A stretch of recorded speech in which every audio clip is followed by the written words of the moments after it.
Laurie Huston's News for the Heart is dedicated to helping you give a voice to your own soul. Our hearts have the power to free us from pain and the struggles that keep us from awakening to our true essence. Join Laurie now as we delve into our heart and soul to find the path that will open us to the possibilities and lead us to the life we love to live. And good afternoon. This is News for the Heart. And today, well, we have David Watson back with us, who also is a channeler for the Willows. And it has been a long time, so we've been sort of chatting before we started the show, just because, well, we've known each other for quite a while, and it's been a long time. So I'm really happy to have you back on the show, David. Well, I'm really delighted happy to be here, Laurie. And someone's decided to join us. Okay, I like that. All right. The so more the merrier. Yeah. So obviously, the name of my show is News for the Heart. We don't like to talk about things that have been difficult, but the past 19, 20 months has been a bit of a challenge.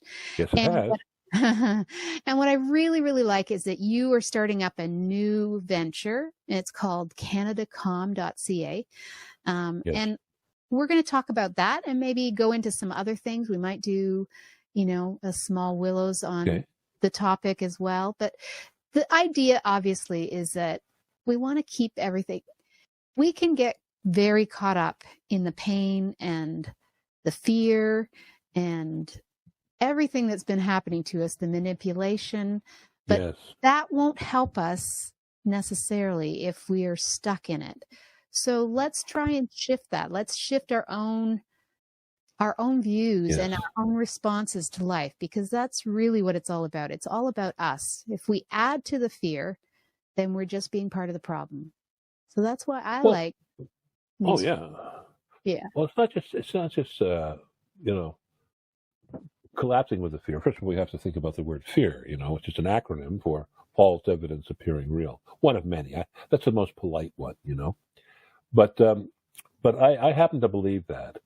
I believe that the more knowledge we have, and I don't mean science knowledge or book knowledge or this knowledge or that knowledge. I'm talking about wisdom that we gather in life. The more that we can begin to see things in a clearer way, And I think that's where it begins, because as we become more aware of what the world is around us and the how and why of things in our society and how they work, we start to calm down a little bit. I mean, right now, the elephant in the room is our COVID epidemic, and I'll tell you, with what I do, I would say, most of the people who come to me have been highly traumatized by it. They come, they want to do some strategizing sessions, or they want a reading, or they just want to have like a conscious sharing, where they want to talk things out. But we've all been really knocked about by the decisions that basically we made collectively, through our government, and the decisions that were made once we understood the nature of this particular virus. So. Consequently, we kind of went into what I would consider to be knee-jerk reaction. Too late, Yeah. And we all found out a couple of months too late. People were already hanging around. I have friends of mine who were sick, really sick, in the fall of 2019, and they had all the symptoms of COVID. And I'm sure if they took the time to go and get tested, they'd probably find they had the antibodies. So I believe it was here already. I mean, we have an enormous population in Canada who have family in China, and we also do a tremendous amount of business with China. So people are coming and going from that country all the time. So it's not exactly like they're setting little traps and putting COVID bugs around here. But I did start back then, and we kind of looked the other way, and kind of went, well, I don't know what's really happening. But once we began to get information, the information we got was very alarming information, fear-driven it seemed to be. And then suddenly we go into high gear. Well, we can't have anybody come together. And of course, that's the first thing that we do when we have some kind of an event of this nature. We ask people to withdraw and to go into seclusion and, if you got it, stay home, and if you don't, stay home anyway. Don't go out unless you got to buy food or toilet paper, right? Mm-hmm. So anyway, it seems that was the way we went, and then we were shown all of the horrors in the hospitals throughout the world from people who, were expiring through or with COVID, and that bothered a lot of people. So we began to focus more on that. And the next thing we know, we're in a state where we're completely and absolutely have what we call in hypnosis, a break in consciousness, And when you have a break in consciousness, a pattern interrupt is the term we use. So we had a giant pattern interrupt. Our patterns, our day-to-day existence and that sort of thing, that was just changed. And suddenly we're at home with ourselves, and most of us aren't that good at hanging out with ourselves. We're much better with other people. We don't always have to focus on us all the time, et cetera, et cetera. So, and couples were together and families were together and they couldn't get out. And people went through a tremendous amount of emotional pain throughout that time and have done ever since. So I would say that we've kind of been internationally traumatized by this news and the actions that we've taken collectively to try and stop this, as they call it, pandemic. Right. But we haven't really focused on the emotional bodies of the people during this process, and now we're hearing 45% of people are all traumatized. Well, I don't know where they get those figures from, we did a trauma poll, just remember, polls aren't elections, that's the one thing to keep in mind. Sorry for that interruption. We're having a little bit of a problem here with raccoons. So, David, that's a whole other story. So, as I was saying, I think what's happened as a result of this, the way that this has been presented to us, that we've become very afraid and very much traumatized by it over the last year and a half, and basically we've been conditioned to stay away from each other, to feel very afraid, to grasp at straws, anything that's going to quote unquote save our lives. So, and maybe with good reason from what we've seen, but when we look at the facts and the figures, they're not always what we think they are. That 45%, you mean? Oh yeah, something of like emotional. that. What? Where do they get that? That's it. Well, that's what they say. That's what the CMHA says. In fact, that's and I don't know how they do those polls. Like I say, but polls aren't elections. But anyway, I think whether it's I don't think there's a conspiracy behind it. I just think it's human nature to shall we say have knee-jerk reactions in new conditions, things we're not used to, and consequently make sometimes very inappropriate decisions about what we're going to do with ourselves and how we're going to manage our lives. But nevertheless, the majority always comes out on top, and that's what we're dealing with, is what the majority of people would like to have. So the rest of us say, okay, well then I'm glad that you want to have that, and go with it, But it doesn't stop the people who aren't going with it, or the people who are going with it, from being any less traumatized. Right. Every time you turn on the television, there's something about COVID. Mm-hmm. The average newscast has anywhere from 30 to 50% of the content about COVID, or COVID-related things, or doctors, or nurses, or COVID in another country, or how many people are coming from the WHO who are talking about. This is it. So clearly, with that much in our face all the time, and you sit down and watch some TV and with a stopwatch and click it on and off whenever they have an item about COVID. It's surprising. Mm-hmm. But it is news. It is an issue, and as they said in that terrific movie from many years ago, Network, it attracts sponsors. So it sells airtime. So that means that people are being educated in a way that is perhaps overly stated, in my opinion anyway. But that is where we all are, with that information in our faces every day, and it makes everybody feel very anxious. So that's where a lot of the dissidence in our society comes from, a lot of the fear, a lot of the anger, and a lot of the hostility that's coming out between people, and whether it doesn't make any difference whether you have a vax or you don't have a vax, or you're for it or against it. Would that have happened in any other flu season? I don't think so. Oh, you didn't get the, But in this one it does because of the way it's been presented and the way it's been brought forward to us, Right. and basically demonized by our own government and our own medical associations at this moment in time. So we're left in a state where we don't know what to do with ourselves. But the one thing we can do is we can begin to look about going inside of ourselves. And I'm not talking about just meditation. I'm talking about doing things that are important, that allow us to begin to feel that we're connected in our bodies again. Because the one thing we've all missed over the last so many months is touch. Right. And you're used to hugging people. You don't think about it during the course of a week. The average person must hug at least 10 people. It's us. That's what we do. It's part of our physiology. It's any anthropologist will tell you it's what all anthropoids do. So there we go. Mm-hmm. So it's part of our built-in nature.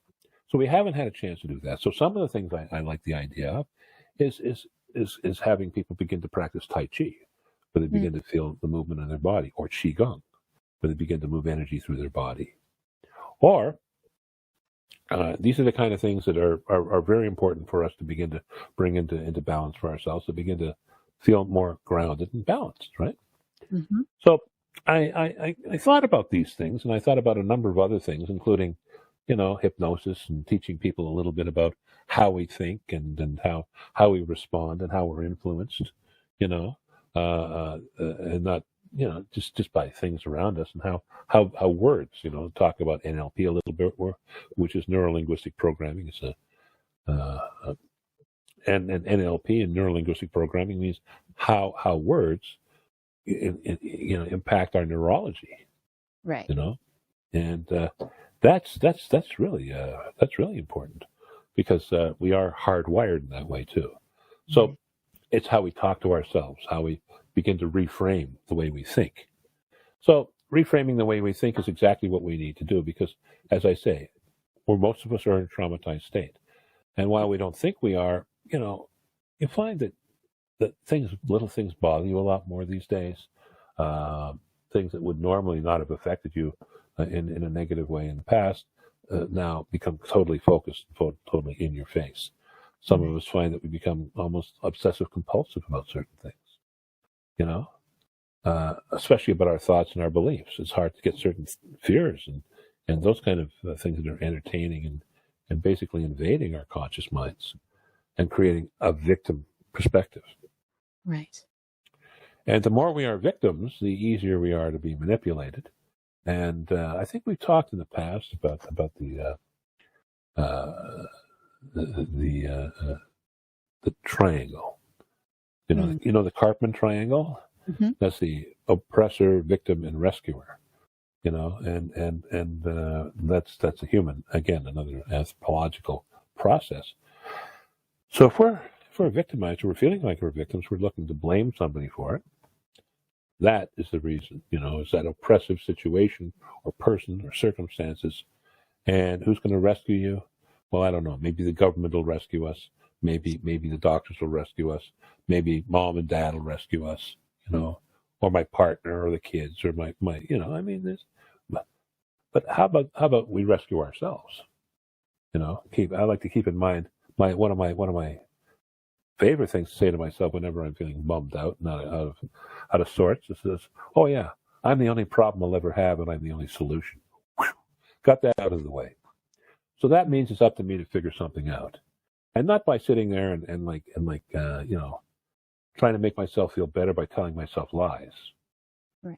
I don't go for that. And I mean, we live in a society right now where, unfortunately, it's difficult to tell the lies from the truth because of the way they're being presented. But sometimes you may find that the sweetest lies, the ones that appeal to our minds, are nowhere near as sweet as the harshest truths that come to us.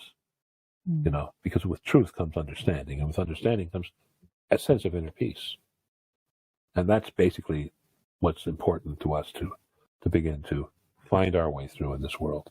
It's built on love, and that's the essence of what we are. Love is the only answer, no matter what the question. And that's the essence to how I see life anyway, and how I practice it and try to share with other people.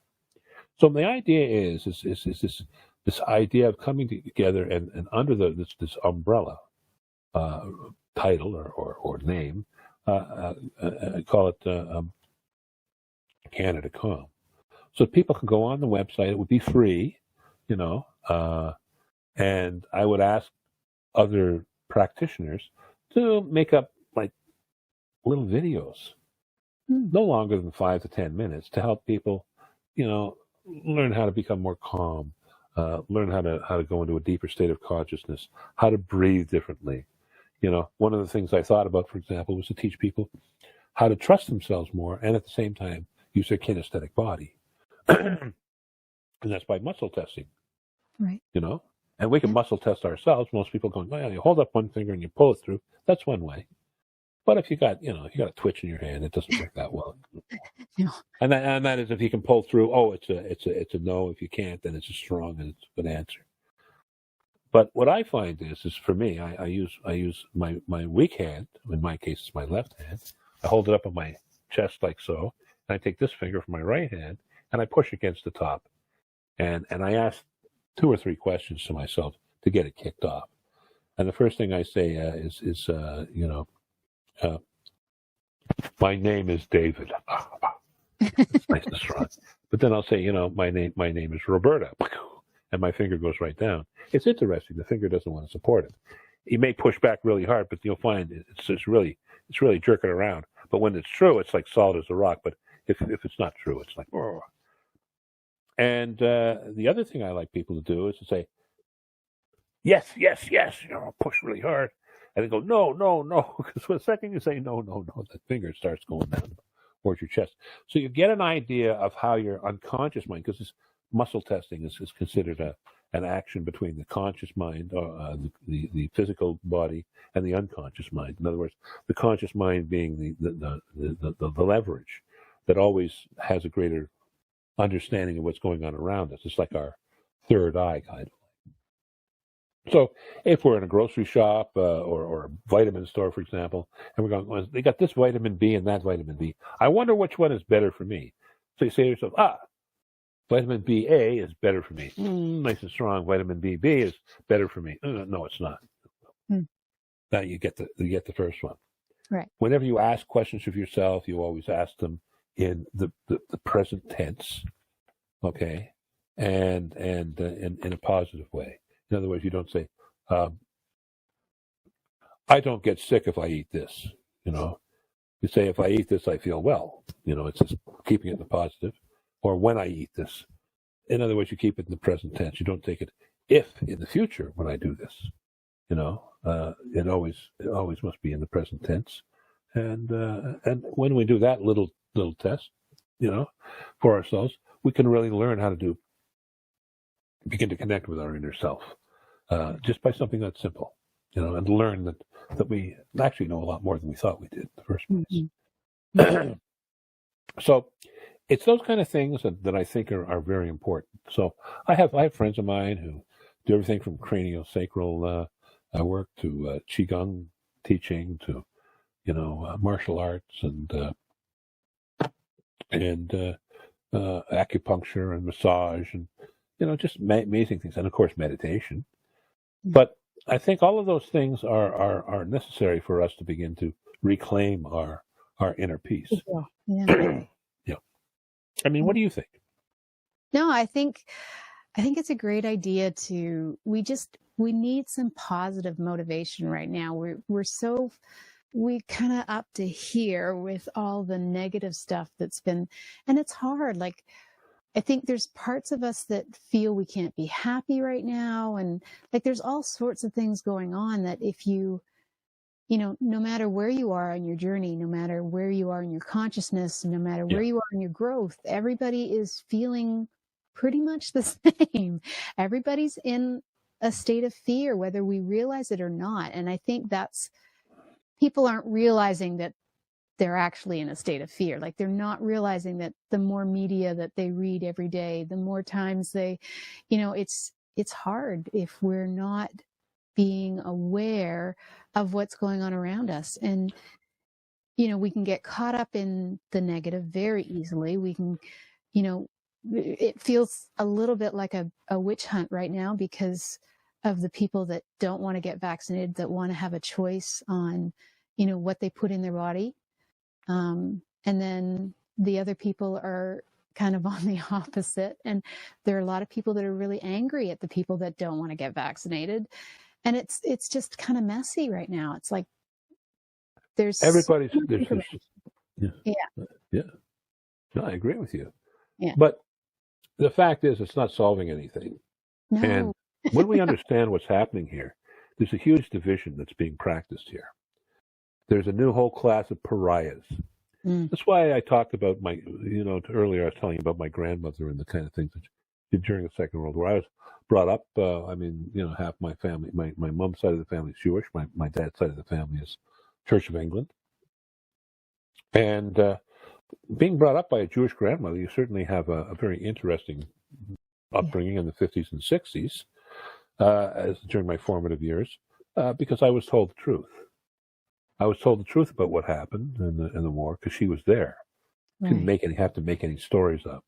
She didn't have to tell stories about the American airmen who used to billet at her place and cry themselves to bed at night because they lost friends out there the last couple of days. They called for their mom and their dad in tears. Yet they got up in the frickin' morning, got out in the plane, and went out, and some of them had the same thing happen to them.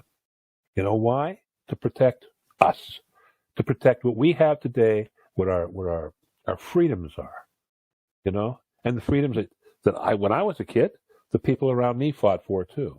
Racial freedom, which is still a contentious issue. Yes. And so it should be, because to think about people by their race, it's like going to yourself, hello, I thought we were all in the human race, wasn't that the main race that we were in? and that's which is how I was always taught as a child, because of what happened to us and what we've done to each other in recent times. And yet some of the people you talk to about the Holocaust don't even believe it ever happened.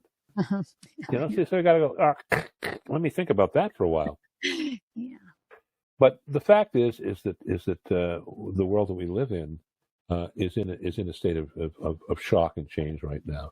And it is up to us as individuals to, first of all, find the way within. It's great to say, we can do something publicly and we can do this and do that. But at this moment in time, every time anybody says anything to the contrary of the popular missive that's out there, they're not. It's not appreciated. It's wrong. And it's creating a lot of pain, as you say. Yeah. But just keep in mind one thing: it's called divide and conquer. How in the world can two sides of our planet communicate with each other as long as there's a disagreement about something basic about, it's our health, it's this, it's that. But in actual fact, it's none of those things. It's what we're told. You see, the thing I've discovered is the fact that most of us are just bloody lazy. We don't like to think for ourselves. If somebody has the whole thing figured out for us, we'll do it. If we could cheat on an exam, I don't know how many people out there have cheated on exams, but I'm sure more than 1% or 4%. It's probably a gigantic number of people at one time or another have cheated. And we accept that because it's an easier way to do things. It doesn't require the same degree of thinking or thought, but you get the same results, apparently.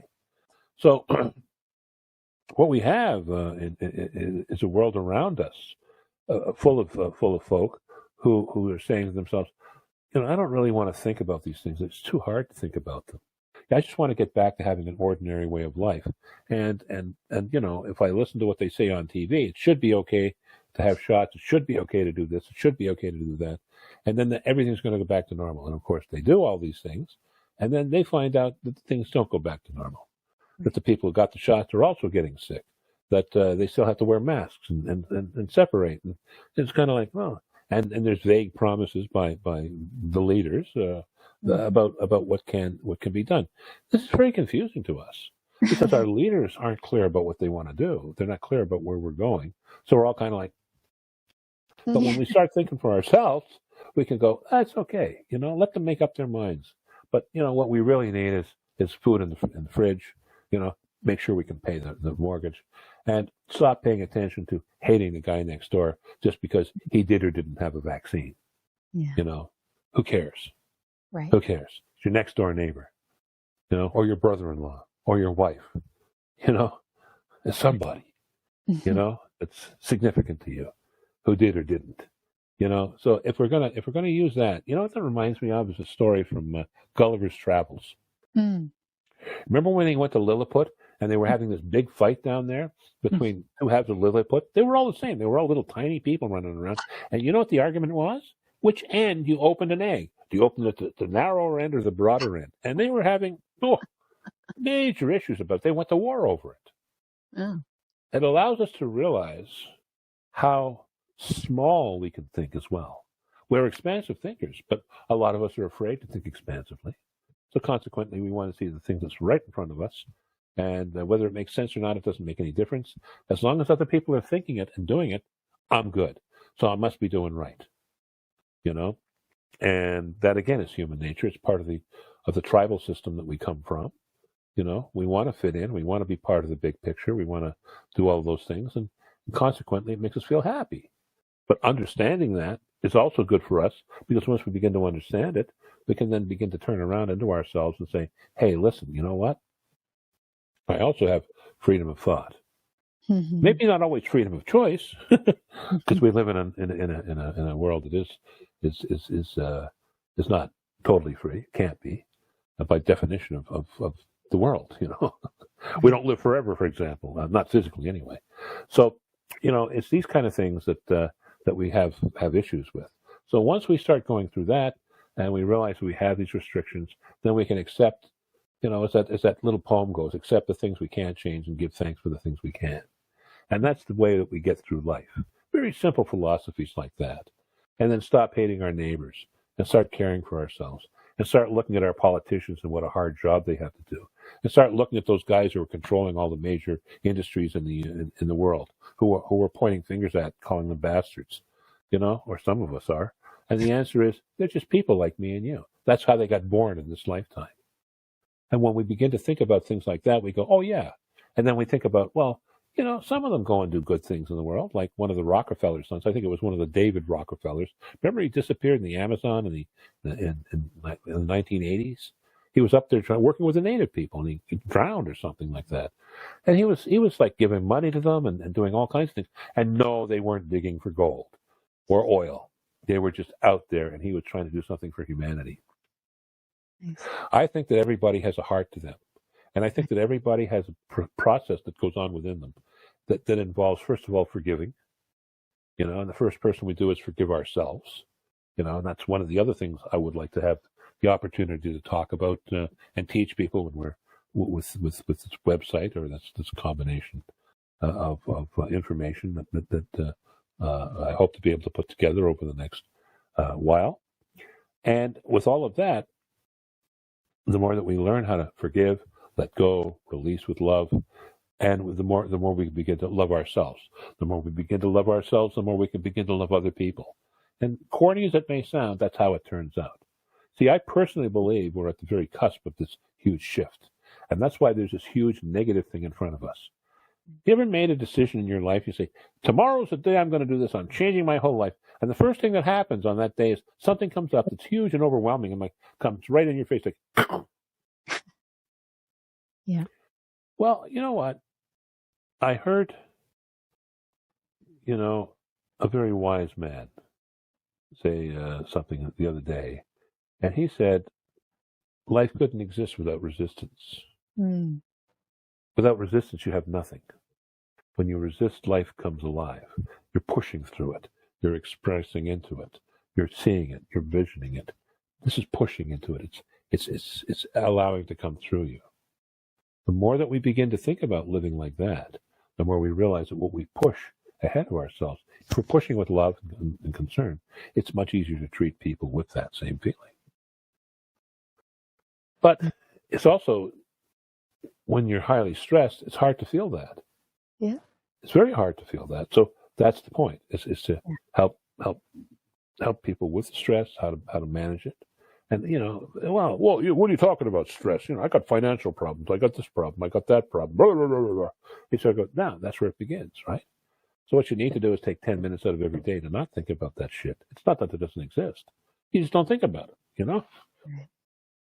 So I think it's that way of approaching it that can help people to begin to step back a little bit in their own hearts and their own minds about how they're seeing things around them.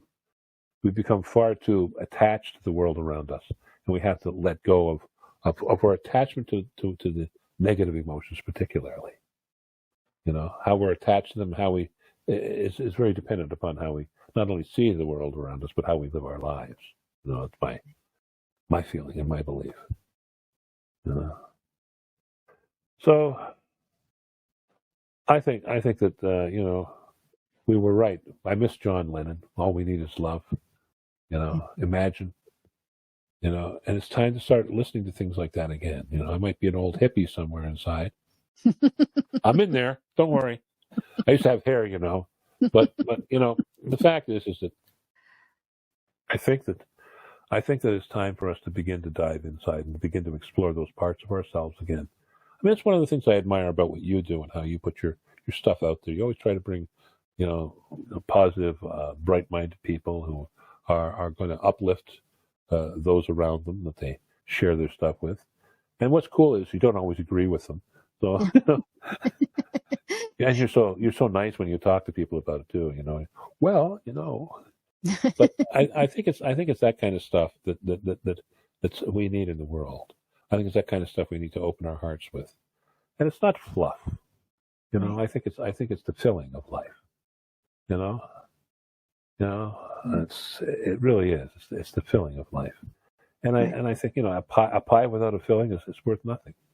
And the filling comes from feeling good inside. That's our emotional body, our kinesthetic experience of being, and how we're going to integrate ourselves with the world around us, because that's what we're here to do. Ultimately to have this magical experience for an infinitely short period of time.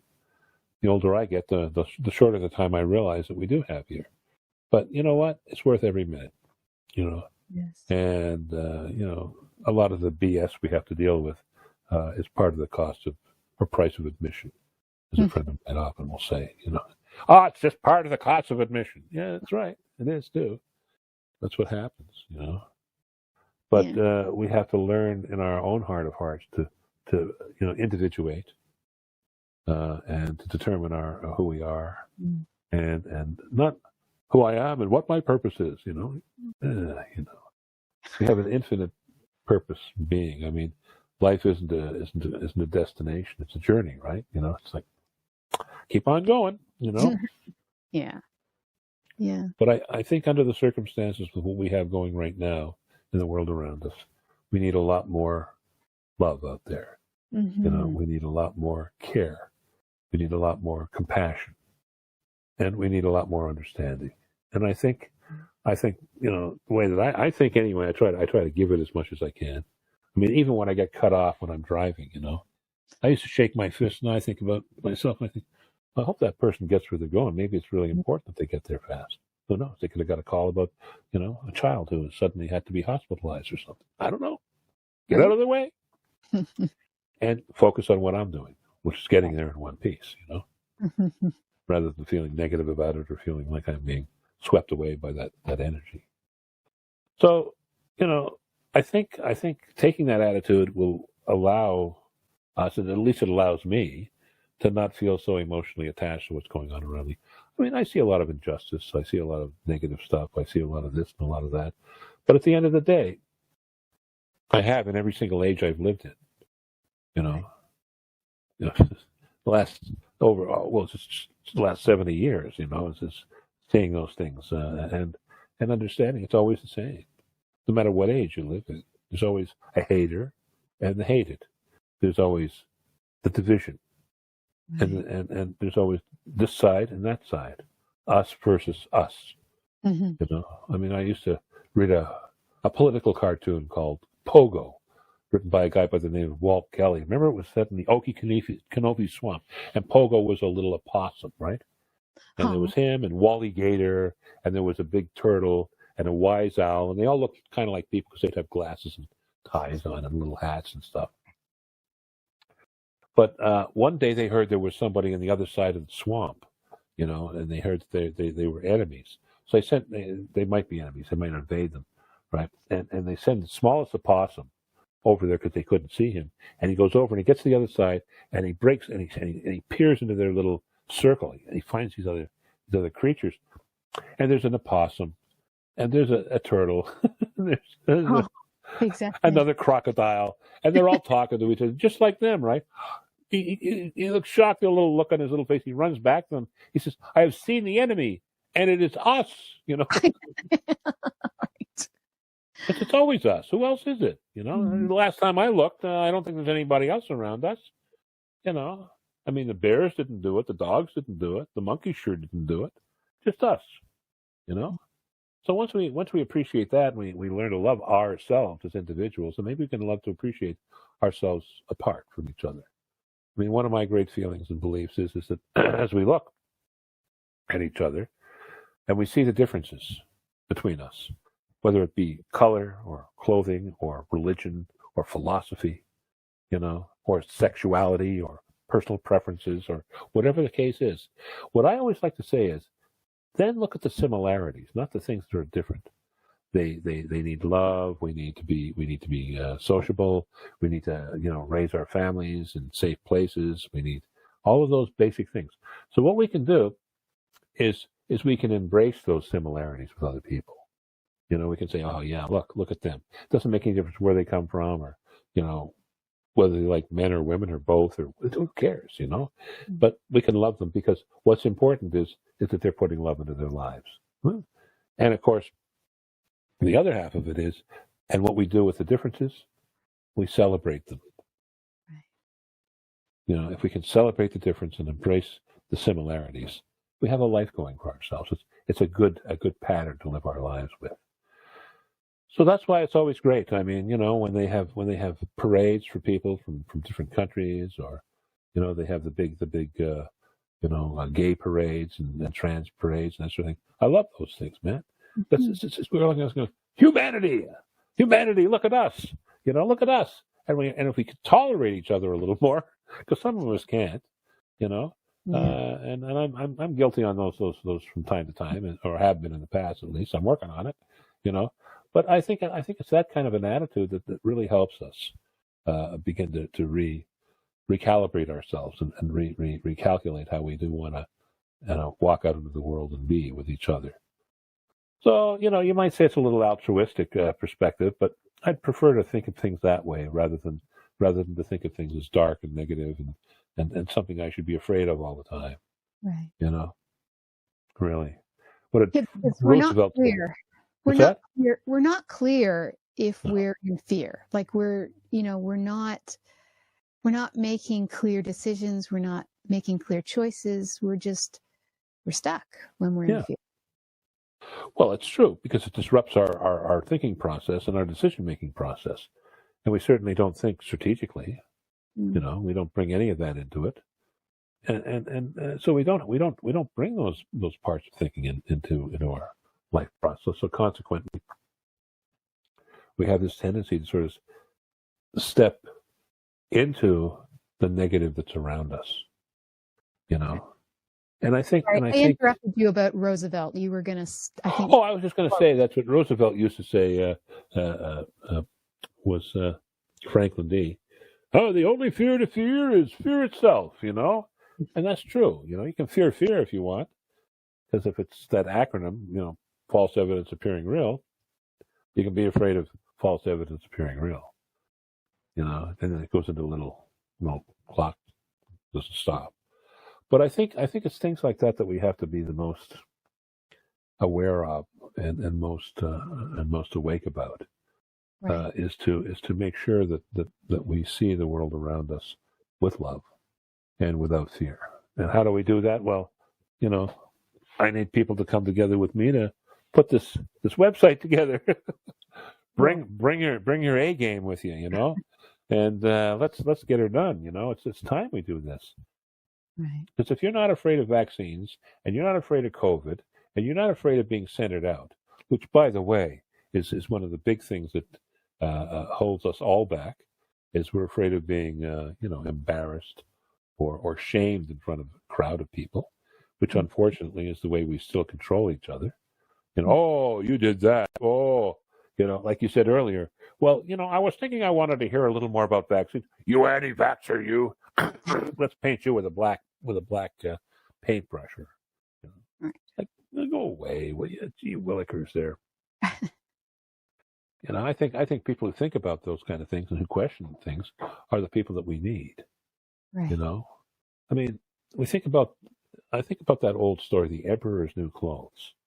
And because people were given this information that this guy had clothes and it was so fine, and if you didn't see the clothes, you weren't sophisticated. There was something wrong with you. And it took a public showing of his new clothes. Or some little kid on his dad's shoulders going, "Hey, the Emperor isn't wearing any clothes." Well, we know what happened then. And so it's happening to us today. It's time to take a step back, say, here we are, here's where we've gone and all of this up to now. We need to reevaluate things, but first of all, we need to heal ourselves emotionally, because that's where the real pain is. That's been the biggest side effect of all of this. Right. This they've kept us separate. They've made us feel like we have to be alone and afraid and worrying all the time about going out. Like it's just kept us really separate. Yeah, and I mean, I'm not complaining. Well, we all decided to do it, right? Yeah. But I think we Canadians may have had been taken a little bit of advantage of, because we're always so happy to please. After you, no, after you, no, after you. Pardon me, You're bumping. I've had come in from England and from the States, relatives, and they go shopping, right? And they bump into the person, right? And the other person was minding their business. And before they have a chance to say sorry, the other person who gets bumped into, the Canadian, says, "Oh, I'm sorry. Are you okay?" And off they go. And you're sort of like, what? That's interesting. But I think we're very willing to comply. And I think that's because we're cooperative and we have really good values when it comes to that. But sometimes those wonderful tributes can be, taken advantage of and used to manage us in a way that we don't necessarily we're going to benefit from, so to speak, collectively or historically into the future. So it's time that we began to talk a little bit about this and stop, throwing darts at each other and stop trying to create a new, untouchable class or a new, a new lower class or, or a new hated class or, Yeah. I mean, I think that's something that we do automatically as well, we humans, because we always have to blame somebody. We always have to have somebody who's less than us so we can feel like more. Right. So it is the way of life. But again, these are the things that we have to look at and forgive ourselves for, and forgive the people around us for. So one of the things that Ho'oponopono. Mm-hmm. That's great. It's my favorite way of forgiving. First, I forgive myself, then I forgive everybody else, and I forgive myself for having had to forgive, and so on. It goes great. It's just terrific. By the time I'm done, I run out of needing to forgive anybody, and just everything's full of light. Well, I like this. It's the way to go. Mm-hmm. But I think that's my feeling about this. Is allowing us to step into a state where we can begin to express ourselves in a more comprehensive way like this. And get more into, as I say, strategic thinking and more into a place where we can begin to really see our lives unfolding in a way that is going to be good for us and for our kids. Mm-hmm. And stop blaming somebody else and stop creating all these conspiracy theories. Because, it's not a conspiracy. It's out right in front of you. It's not a conspiracy.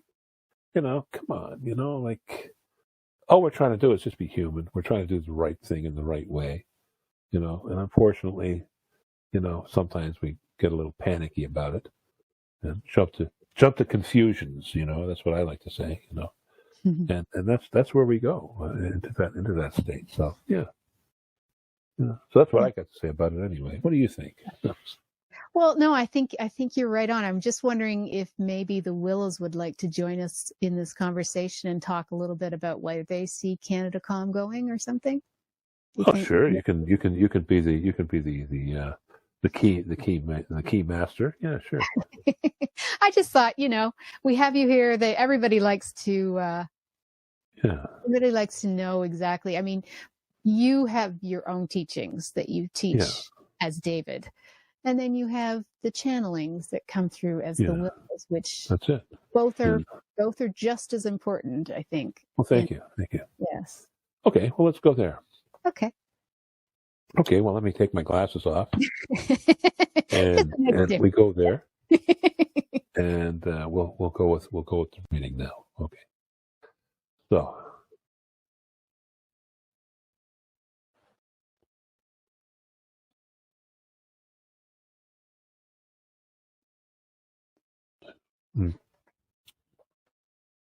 Yes, we are here now. How may we be of service at this time? Hello, the Willows. I haven't talked to you in a very long time. I feel like I, just wanted to bring you on just to say hi.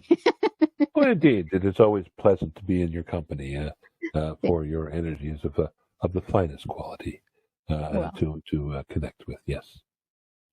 So I thought maybe you could share a little bit of your vision for CanadaCalm and how important it is just around this time to unite and, come from a place within that is more loving and hopeful and joyful. I mean, you always say, both of you, is that, it doesn't really matter what happens. It's how you respond to life. And I think a lot of us have been responding from a place of fear, and it's too much. Well, you've had the dickens scared out of you, haven't you now? Yes. The truth of the matter be, under these circumstances, that irresponsible sharing of much information has become a very, very, very, very difficult thing for many people to traverse, you see. And the information you're being given and constantly being repeated and put in your face, and you're having the beginning of what we call the age of lies. Yes, it's always been a matter of, shall we say, bending the truth, but particularly since the assassination of your John F. Kennedy, things have been because that was a coup d'état. You understand? At that time, and so consequently, what's come after that is a darker kind of democracy in the United States, and one in which it attempted to, shall we say, really feed the military-industrial complex. And it did for many years. In fact, the United States has not left a war since that time. They're always fighting somewhere around the world, you see. So these kind of things here have been maintained within your cultural consciousness. And Canadian consciousness in particular is very much in alignment with American consciousness because you watch the same TV. You see, you go on the same computer networks and study the same information. You see, so it's very much a common social order that you've created between two countries. You see, so seeing this as such, it has put people into a very worried state of being. So, if you are wishing to begin to help uplift people, as the entity David was saying earlier, it has to do with beginning to help people to change their own minds. You see? Yes. We say through CanadaCalm, yes, change your mind and keep the change. See? Nice. Because to do that is essential to your needs as a human being. Not just you, but anybody listening to this, anybody not listening to this. In fact, all human beings have the same basic needs. and that's to survive. Mm. That's to continue the life process as long as they can with help and integrity. Right. But and we're not just talking about emotional integrity. This is about the integrity of being alive. You see. Mm-hmm. So that is your nature here. But when there are events of this nature that are, shall we say, unfolded in this way, which may or may not be part of a larger plan, yes, then it is important to note that people are automatically going to get into a place where they're going to be fighting with each other. Right. Some of the people believe it's a conspiracy. Some don't. Some people believe it's all lies. Some don't. Some people say it's half and half. Some people say trust nobody. Some people say trust everybody. But it goes on and on and on. And it's because of the way that information is being disseminated at this time, the different parts of the media that this is happening in, and the need for people to know. You see, this is the whole point of being a human being. You need to know. Yeah. That you just have to, whether it's just about what the neighbor's doing, yes, or what's happening with the virus on the other side of the world. You have to know. You see. Mm-hmm. So from this point of view, having to know what the outcome of this is going to be is quintessential. And right now it's being used politically in your system because they keep saying, well, we're going to change. We're going to change this by this date or that by the other date, or it'll all be normal by another date. And of course, it's not going to be because it's in the process of change. They cannot predict exact days when something is going to happen. It is impossible. It's like saying what day a child is going to be born on, you see? It does not work that way. So from this perspective here, it is putting you into a place where it's important to note that change is involved as the process is, because all processes change, you see? So here you are with the situation. Many people have this question when they come to us, when is this all going to be over? And we always say the same thing, when you all stop being human. It has nothing to do with what you might call your pandemic. The pandemic, like everything else that happens in your society, is a matter of common choice. Yeah. And the common choice is how you decide to deal with it. If you had decided to deal with it as a cold, then it would have been isolated in a different way. There would have been a research for treatment, etc. And there wouldn't be a lot of the push that there is now. As it was treated as a world-shattering, murderous pandemic, which, if you look at the figures and the number of people who have been listed as dead, that's a lot of people. But then again, you live in a world of almost 8 billion people, and in a world that large, you must remember that 1 billion is 1,000 million. You see, so 5 million dying in that amount of time. When you were looking at it from an actuarial perspective, it is not a lot of people, and that does not mean to say that they could not have been saved, or they could have lived longer. But as you are researching now and finding out, most of the people who passed from this passed from what is known as cytokine storms. In other words, their immune system are not acting properly or reacting properly and causing difficulties with the lungs and the heart tissues, thereby causing a freezing of these areas and death by asphyxiation. And heart failure, you see. And also it has had this tendency to exacerbate other conditions in the body and cause early morbidity, you see. So and death. So this is the things to look at and say, then this is a very, very ravenous plague in this way, yes. But at the same time, that the decisions made as to how it would be handled medically were not decisive. They were more divisive, you see. Right. And from that point on, there was a lot of misinformation that came throughout, possibly due to the American government that was in power at that time, but also having to do with other aspects of your own society part of the pillars of its existence. So from this perspective here, much was put forward, and many people have been deeply traumatized by these events. People who've lost family or friends, other people who are definitely afraid of dying. Period. Mm-hmm. So nobody wants to take that chance. You see. Mm-hmm. So this is where the whole point of all of this has come from. So how do you get around this? But you get around this by realizing the nature of the way that these kind of conditions go into cycles. You see, right? Every 2 to 3 years, you'll find that most of these kind of pestilences, yes, begin to fade. Right. They mutate every 10 to 20 days. That's what viruses do.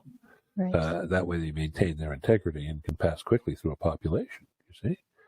So these are the things here to keep mind of and say, if you do the things that you've done, exactly what your mother told you to do as a child, yes, cover your face, wash your hands, and don't put your fingers in your eyes or your mouth, yes, without washing your hands.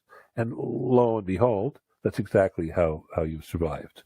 Right. And it works because it is how it has been for aeons. It is brought down culturally in all different cultures because they're aware of viruses coming through their numbers in their villages and their towns and their countries.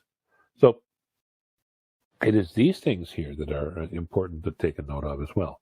The moment you begin to see these things and to understand the nature of them, they begin to lose their sharpness. You are not all doomed. You are not all going to die. You are not going to have the kind of outcomes that are going to cause the world to come to a stop.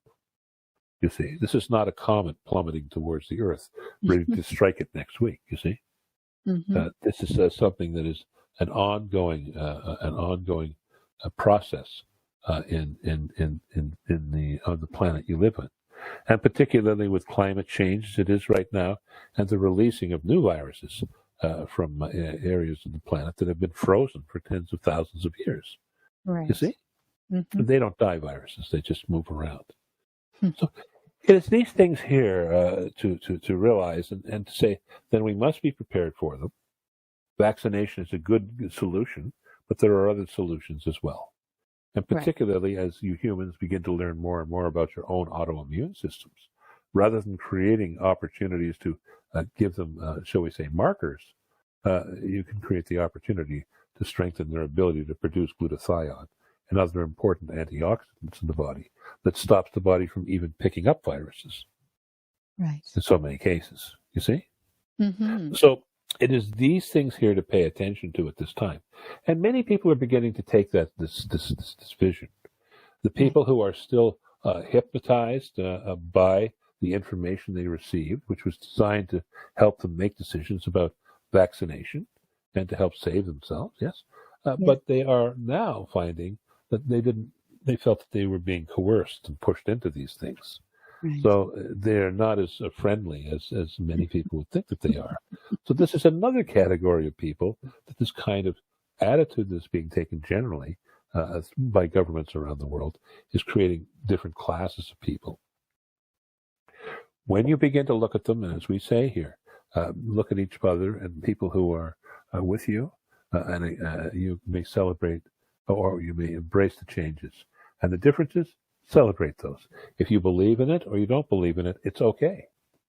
As long as you're careful, you follow the rules, and as long as a virus is alive and dominant in a social order, stay away.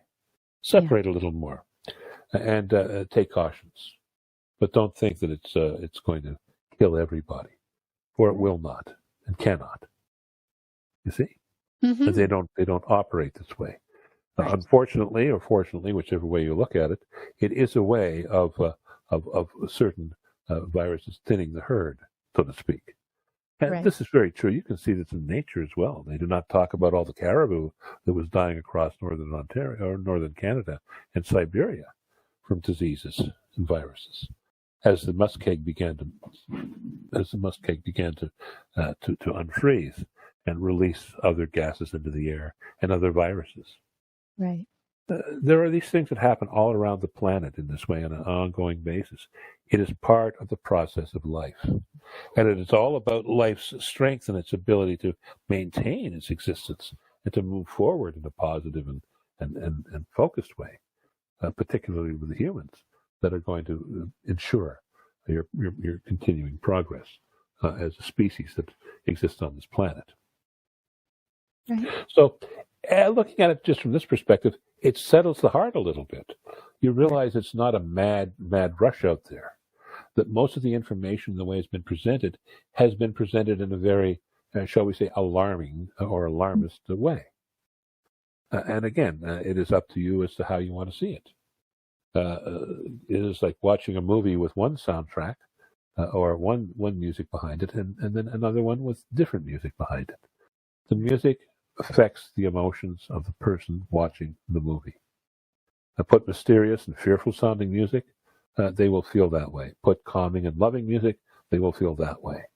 Right. And consequently, it doesn't make any difference so much as what you present as far as the auditory or the visual is concerned. It's the auditory that carries them. In the case here, it is the auditory and the visual that is being used to move people along.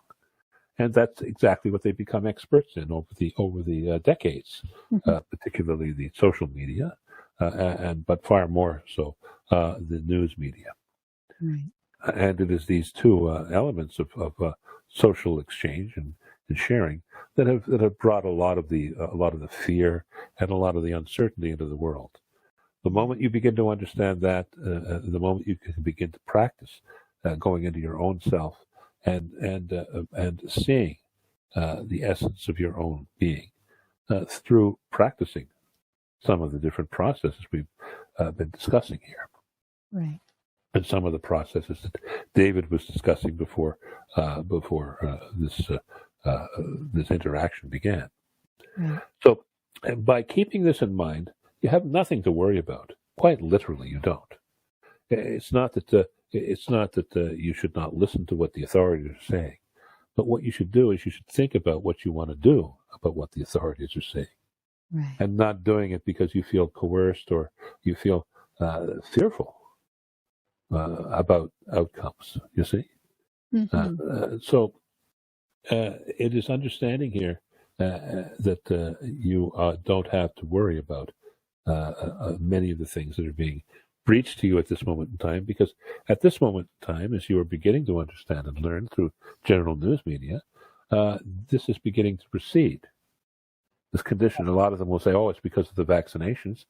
It may be, but it's also because of the fact that it's beginning to go into a dormancy state as part of its natural cycle. You're never going to get rid of this disease. In fact, it's always been around, but it's just spread more and it's being reported more. Coronaviruses are very interesting processes, and they're a specific type of virus that's designed to live within the circulatory system and the breathing system, somewhat to a degree within the digestive system as well.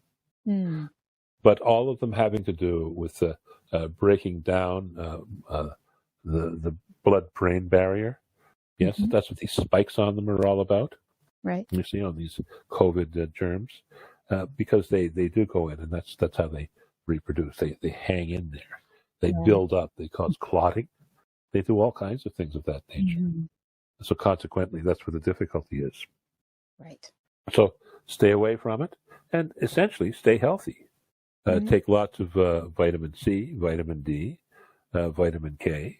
Take lots of, be referred here of serapeptase, and take lots of NAC, N-acetylcysteine. It's an amino acid. If you take this on a regular basis, your chances of catching any cold or any flu are reduced dramatically. And in catching them, taking these as suggested, you would find that there would be a far lesser attack on the body. There's always what they would call breakthroughs, yes, but they're few and far between. And usually it's because of a heavy-duty pre-existing conditions. But by boosting the immune system all the time, and the immune system exists in the liver, yes, and in the gut. Right. Those are the two places it exists. And this is what is supported by these kind of supplementations as we are recommending here. And if taking these, you will find that they will help greatly in this way. We're not making any promises. We're not making any Gnosis. Prognosis. What we are doing here is giving you information that you can research and try for yourself. Right. You see? Mm-hmm. But it is these things that are going to give the human body the greatest opportunity to have a strong immune system. And that means an immune system to help prevent any type of viral infection or bacterial infection getting too far. Right. See? Perfect. Well, Willows, we will definitely have you back. You may release and bring David back just for our ending. And, yes. So we're complete? Yes. We are complete. Thank you. We thank you for this opportunity to provide information at this time, and we hope that it will be of benefit to you and to those about you in this and times to come. Definitely. In closing, we would like to remind people that they're always in charge of themselves. Yes. That this part of their life is what is most important. And we smile and laugh and say, you're actually in control of nothing, but in charge of everything. So remember that. So the next time you're beginning to feel a little funny or a little victimized, just stop and say, "Oh yes, I forgot. I'm in charge. I'm not in control," and let go of the need to control the situation and decide what you're going to do as an alternative. Works every time. So give this a thought here. And last parting words here. So with this, then we ask you go in peace, love, joy, and harmony, and continue to walk on the path of the masters. For you are all masters on your earth walk here. We send you great blessings here, and we release the form.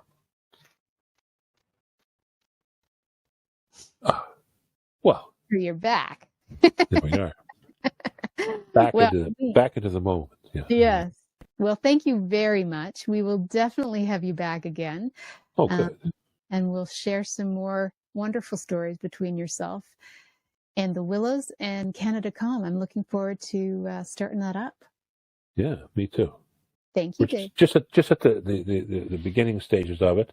Yes. I'm in the beginning stage of things, there's lots of people interested, but trying to find the time, because most of the people I know are so busy out there doing their thing and helping people, shift their feelings and how they're working with themselves, so they can feel less victimized and more like they're driving their own vehicles. Perfect. All right. You have been listening to News for the Heart. We've been getting to the heart of what matters with David Watson and the Willows. And we've been talking about CanadaCalm. We've been talking about the virus and keeping everything positive and coming back into ourselves. Thank you very much, David. All we need is love. Peace. There you go.